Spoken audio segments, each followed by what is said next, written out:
নমস্কার বন্ধুরা, তোমাদের প্রত্যেককে স্বাগত জানাচ্ছি লেটস আড্ডা উইথ সৌমেনের একটা নতুন ব্লগে। দুপুর অবধি তোমরা দেখেইছিলে শনিবার অর্থাৎ 29শে জুন আমি কী করেছি। তারপরে দুপুরবেলার পর থেকে কিন্তু ভিডিও নেওয়াই হয়নি। সন্ধ্যাবেলা চলে এসেছিলাম বাচ্চাটাকে আঁকা শেখাতে, আর আজকে কিন্তু দীপান্বিতার আঁকাটা একাই করাতে হলো, কারণ সকালবেলা দেবাগ্নিকের করিয়ে দিয়েছিলাম। আর দীপান্বিতা তখন একটু অসুস্থ ছিল, ওর সুস্থতা কামনা করি, দ্রুত সুস্থতা। তো বাচ্চাটি তো খুবই উৎসাহী থাকে, আর সবসময় ও এত কথা বলতে থাকে যে ওর সাথে কথা বলতে বলতেই কখন ঘন্টাখানেক পেরিয়ে যায় বুঝতেই পারি না। আজকে যেমন ও এঁকেছিল ফিশ, নিজের ইচ্ছেতেই এঁকেছিল। তবে পদ্মফুল অর্থাৎ লোটাস আঁকতেও সবথেকে বেশি ভালোবাসে। ইতিমধ্যে ওকে করিয়ে ফেলেছি, তাও আজকে বলছিল লোটাস আঁকবে। যতটা শান্তকে দেখে মনে হচ্ছে ততটা শান্তটা কিন্তু ও নয়। আর এখানে কাপার প্লেট, যেটা আমি আমার মনের ইচ্ছা থেকে ওকে আঁকালাম, বেশ সুন্দর এঁকেছে। ও যেমন সব দিক থেকে তাড়াহুড়ো করে, ঠিক তেমনই কিন্তু আঁকাঝোঁকাও তাড়াতাড়ি করে নেয়।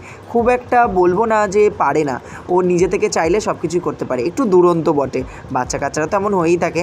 ওর সাথে আমার পরিচয় ওকে নাচ শেখানো থেকে।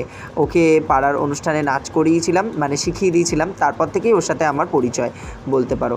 আর দেখতেই পাচ্ছ কত রকমের ভিরিঙ্গি করছে, করে রকম ভঙ্গি করে অনেক রকম করে। আর ওকে কিন্তু এই ঘণ্টাখানেক আঁকানোটাই একটা বড় যুদ্ধ, যেটা ওর মা নিজেই বলে যে ওকে একটু দায়িত্বে রেখো। আর ও খুব বদমাইশি করে। আসলে বাচ্চারা একটু চঞ্চল দুরন্ত হয়েই থাকে। সব বাচ্চাই যদি শান্ত হবে, তাহলে চঞ্চল আর দুরন্ত বাচ্চারা কোথায় যাবে?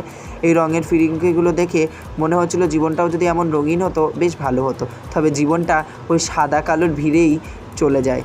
চলো, ওকে আঁকানো কমপ্লিট, বাড়ি এলাম। আর বাড়ি এসে রাত্রেবেলা ভাত বসাচ্ছি, কারণ তোমরা দেখেছো ও বেলাতে কিছুটা ভাত ছিল যেটা পান্তা করে খেয়েছি। আর তার সাথে দিদি রুটি আর ঘুগনি পাটি ছিল, সেগুলো দিয়ে খাওয়া দাওয়া মোটামুটি কমপ্লিট হয়ে গেছে। তো আমি এখানে রাত্রের দিকে ভাবলাম একটু ভাত বসিয়ে দিই, আর ফিরেই কিন্তু ভাতটা বসিয়ে দিয়ে চলে যাব দিদির বাড়িতে, কারণ সেখানে গিয়ে তরকারি আনতে যাব। তখনই আমাকে বলেছিল আনতে। আর আমি দেখলাম ড্রয়িং থেকে বেরিয়ে ওকে, মানে ওদেরকে শিখিয়ে বেরিয়েই দেখলাম আমার কাছে ফোন এসে গেছে অলরেডি 3টে। দিদি নিশ্চয়ই জিজ্ঞেস করবে কখন আসবি। আজকে ভাগ্নেও আঁকা শিখতে যায়, সেসব নিয়ে একটু চাপই থাকে বলতে পারো।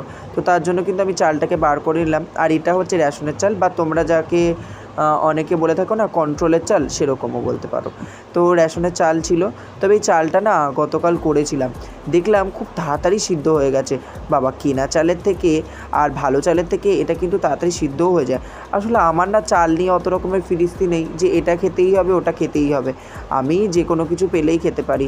আসলে দেখো, গরিব ঘর থেকে ছোটোবেলা থেকে বড় হয়েছি, তাই আমার মধ্যে ওই এটা খাবো না ওটা খাবো না এই সমস্ত ব্যাপারগুলো কখনোই ছিল না। এদিকে চালটাকে ধুয়ে ফেললাম, আর ধুয়ে ভাতটা বসিয়ে দিচ্ছি। এদিকে জলটা ঝরিয়ে নিচ্ছি, আর ঝরানো হয়ে গেলেই ভাতটাকে বসিয়ে দেবো। একটু জল দিই পরিমাণ মতো, দিয়ে বসিয়ে দিই। গ্যাসটাকেও ওদিকে জ্বালাতে হবে। এদিকটা পরিষ্কার করে নিয়েছি, আর খুব একটা অসুবিধা হয় না। দেখো, গ্যাস জ্বালিয়েও ফেলেছি। আর এবারে সুন্দর সুন্দর দুটো স্টিলের বার্নার কিনবো। দেখা যাক কবে এটা কেনা সম্ভব হয়। এদিকে সমস্ত মশলার ফিরিস্তি, যদিও এটা আমার একটাও কাজে লাগবে না এই মুহূর্তে। ভাতটা বসিয়ে দিলাম, আর দিয়ে এবার আমি বেরিয়ে যাব। তার আগে টিফিন বক্সগুলো গুছিয়ে নিই। দিদির দেওয়া কত টিফিন বক্স রোজ তরকারিতে যায় দেখো। আমাদের বাড়িতে সাধারণ বাসনপত্রের থেকে কন্টেনারই এই মুহূর্তে দাঁড়িয়ে বেশি পাবে। কেন বলো তো? দিদির বাড়ি থেকে টিফিন বক্স এখানে আসে, আর এখান থেকে ওখানে যায়। আমি তো মাঝে মাঝেই বিরিয়ানি খাই। বিরিয়ানির সাথে যদি কখনো চিকেন চাপ কিনি, তাহলে এই চিকেন চাপের যে টিফিন বক্সগুলো দেয়, এই সাদা কন্টেনারগুলো, সেগুলোও কিন্তু কাজে লেগে যায়। এগুলোকেও আমি ওদেরকেই পাঠিয়ে দিই, ওদের কাছেই। তো আর অসুবিধা হয় না বলতে পারো। তো আমার বেশ ভালো লাগে। এই সমস্ত কন্টেনারগুলো অনেক জমতে থাকছে, তো কোনোটাই আমার বাড়িতেও স্থায়ী না, দিদির বাড়িতেও স্থায়ী না। দিদির বাড়িতে চলে যায় তরকারি আনার জন্য, আবার দিদি আবার তরকারি নিয়ে বাড়ি পাঠিয়ে দিলে তখন আবার সেগুলো এদিকে চলে আসে। মোটামুটি কিছু টিফিন বক্স আমার চেনা, যেগুলো দিদির, আর বাকিগুলো কিছুটা আমার। তো এইভাবেই চলছে আর কি। টিফিন বক্স না থাকলে অনেকটাই অসুবিধা হয় তরকারি দিতে, কারণ সাধারণ বাটিতে তো আর তরকারি নিয়ে এতটা দূর আসা সম্ভব নয় কন্টেনার ছাড়া। আর কন্টেনারগুলো বেশ টাইট হলে ভালো হয়। তো সব রকম কিছুই এর মধ্যে নেওয়া হয়, তাই টিফিন বক্সগুলোকে আমি আস্তে আস্তে গুছিয়ে নিলাম। আর এগুলো মোটামুটি গোছানো হয়ে গেলে আর তেমন কোনো কাজ নেই, দিদির বাড়ি চলে যাই। দেখা যাক ওর বাড়ি গেলে তারপরে বুঝতে পারবো। চলো, সবগুলোকে সুন্দরভাবে গোছাতে হবে আগে ব্যাগের মধ্যে। একটু ক্যামেরাটা অফ করি, এক হাতে ক্যামেরা ধরে আর এক হাতে ভিডিও করে এইভাবে ব্যাগের মধ্যে সমস্ত জিনিসপত্র নেওয়াটা একটু কঠিন হয়ে যাবে আমার জন্য। তাই চলো ব্যাগের মধ্যে নিয়ে নিই, তারপর তোমাদের সাথে আবার দেখা হচ্ছে। দেখো, ব্যাগের মধ্যে আমি ভরে ফেলেছি। আর এই যে ব্যাগটাকে এবার হাতে নিয়ে আমি চললাম। এদিকে ভাতটা হোক, গ্যাসটা আমি মিডিয়াম আঁচে করে দিয়েছি, ততক্ষণ আমি টুক করে নিয়ে চলে আসবো আমার এই জিনিসপত্রগুলো। তো দেখো, এসে আমি দিদির বাড়ির বাইরে বসে আছি। কেন বলো তো? দিদি তো বাড়ি নেই। আজকে ছিল ভাগ্নের আঁকার ক্লাস, আর সেখান থেকেই ওর এক বন্ধুর বাড়িতেই দিদি চলে গিয়েছে। তো সেখানেই ছিল, আর আমি তো এখনও অবধি এসেই পৌঁছোইনি, তাই বাইরেই বসেছিলাম অগত্যা। তবে যতটা অন্ধকার দেখে মনে হচ্ছে ততটা অন্ধকার কিন্তু এখানে নয়। জানি না কেন আমার ফোনের ক্যামেরাতে এতটা অন্ধকার লাগে, মনে হচ্ছে যেন লোডশেডিংই হয়ে গেছে। বাড়িতে যদিও ছিল শাশুড়ি মা, তবে সে ঘুমোচ্ছিল, আমি আর তাকে ডিস্টার্ব করিনি। ভাবলাম বাইরের দিকটায় বসি, ভালো হাওয়া দিচ্ছে। সেখানে বসেই বেশ কিছু এডিটিংয়ের কাজ করছিলাম, আর তখনই হঠাৎ করে দিদি চলে এলো। ওপরে চলে এলাম, আর দিদি কিন্তু আমাকে দিয়েছিল আজকে প্রজাপতি বিস্কুট খেতে।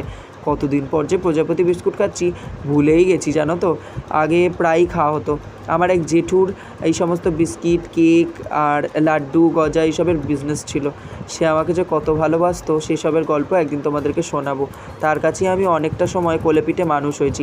তার কাছে এই সমস্ত বিস্কিট, কেক আর লাড্ডু যে কত খেতাম, সেটা একটা বড় স্মৃতি। সেটা অবশ্যই তোমাদের সাথে আমি একটা ডিটেল ব্লগে শেয়ার করার চেষ্টা করবো। এদিকে দিদিও প্রচুর ব্লগের জন্য শ্যুট করছে, আর আমিও কিন্তু এখানে খেয়ে ফেলছি এই প্রজাপতি বিস্কুট। তবে এর মধ্যে আগে প্রচুর পরিমাণে চিনি থাকতো, যার জন্যই এটাকে খেতে ভালো লাগতো আর প্রত্যেককে অ্যাট্রাক্ট করতো এই বিস্কুটটা খাওয়ার জন্য। তবে এখন দেখলাম চিনির পরিমাণ একেবারেই শূন্য। কয়েকটা চিনি দেওয়া রয়েছে, তাও সেগুলো গরমে মেল্ট হয়ে গেছে। তবে কি করব আর বলো, চিনির স্বাদ ছাড়াও এমনি খেতেও টুকটাক ভালোই লাগছিলো। এদিকে আমার দিদিও মনে হয় তরকারি আমাকে প্যাকিং করে দিয়েছে। বাড়ি এসে দেখেই আমার মাথায় হাত। কেন বলো তো, দিদির বাড়িতে বসেছিলাম প্রায় ঘন্টাখানেক, আর তখনই আমার হঠাৎ করে মনে পড়ে ভাতটার কী অবস্থা হলো কে জানে। আর বাড়িতে ঢোকার রাস্তা থেকেই আমি পেয়ে গিয়েছিলাম পোড়ার গন্ধ। আসলে যার কপাল পোড়ে সেই তো পোড়ার গন্ধটা আগে পায়, কারণ কপালের নিচেই তো নাক থাকে, তাই পোড়ার গন্ধটা তার আগেই তার কাছেই আগে আসে। তাই জন্যই তো নিজে বুঝতে পেরে গিয়েছিলাম যে ভাতটা পুড়ে গিয়েছে। আর এসে দেখলাম কী কাণ্ড, নিচে তো একটা পোলেস্তারা পড়ে গেছে। তাড়াতাড়ি করে গ্যাসটা অফ করতেও বেশ কেমন একটা ভুটভুট ভুটভুট আওয়াজ হচ্ছিলো। তাই জন্য তাড়াতাড়ি করে সাঁড়াশিটাকে অনেকক্ষণ ধরে স্কুটিনি করলাম কোথায় রয়েছে, খুঁজে বার করার পরে ফাইনালি এটাকে আমি নিয়ে যাচ্ছি পুকুর পাড়ে, নিয়ে পুকুরে একটু ডুবিয়ে দেবো, যাতে ভাতগুলো আমার পেটে না যাক, মাছেদের পেটে তো অন্তত যাবে। খুব খারাপ লাগলো জানো তো, 5 মুঠো চাল গুনে গুনে নিয়েছিলাম, তোমরা তো দেখলে। এতটা চাল নষ্ট হতে আমার বেশ কষ্ট হয়েছে। পুকুরে বেশ কিছু ফেলে দিয়েছি, আর বেশ কিছুটা হাঁড়িতে জল দিয়ে রেখেছি, নইলে এগুলো উঠবে না। আর পুরো কালির দাগ পড়ে গেছে দেখো। এদিকে টিফিন বক্সগুলো খুলে নিই, দেখি আজকে দিদি কী দিল। 2টো টিফিন বক্স রয়েছে। মাছের কথা একটা বলছিল সেটা ভিডিওতে। এই যে এটা ছোট মাছ, কোনো একটা মাছ, তবে আমি মাছের তেমনভাবে নাম জানি না, তাই এটা বলতে পারলাম না। এটা কী মাছ তোমরা যদি কেউ জেনে থাকো আমাকে জানিও। আমার যতদূর মনে হয় আমোদি মাছই হবে, হতেও পারে আবার অন্য মাছও হতে পারে। আমি তো কাটা শুদ্ধই খেয়ে নিয়েছিলাম, তোমরা পরে সেটা ভিডিওতে দেখতে পাবে। আর এই যে এটাতে নিশ্চয়ই অন্য কিছু রয়েছে। ও বাবা, এটাতেও আলু ঝোল দিয়ে একটা মাছের তরকারি রয়েছে। আমি না মাছের নামই জানি না, এটা খুব প্রবলেম হয় জানো তো। ফুড ব্লগিং করতে গেলে তোমাদেরকে যদি প্রপারভাবে বলতে না পারি কোনটা কী মাছ, সেক্ষেত্রে আর কিসের ফুড ব্লগিং হলো বলো। দেখো ভাতটার তো ওই অবস্থা, আর হাঁড়িটাও ওইভাবে আটকা পড়ে গেল। তাই আজকে অগত্যা আমাকে মুড়ি খেয়েই রাত্রে শুতে হবে, কিছু করার নেই। তাই জন্য কিন্তু মুড়ি নিয়েছি 1 গামলি, আর তার সাথে কিন্তু নিয়েছি তরকারি। মুড়ির প্যাকেটটাও পাশে রেখে দিয়েছি, যদি লাগে আবার নিয়ে নেবো। এই দেখো, এই জিনিসটা তো নিতেই ভুলে গিয়েছিলাম, পেঁয়াজ। আমি তো পেঁয়াজ ছাড়া কিছু খেতেই পারি না জানো তো তোমরা।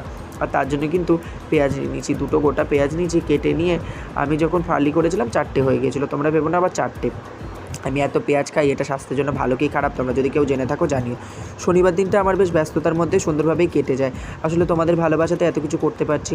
আর প্রত্যেক দিনই আমার এখন ব্যস্ততা থাকে, কোনো এমন দিন নেই যেদিন আমি পুরোপুরি ছুটি পাই।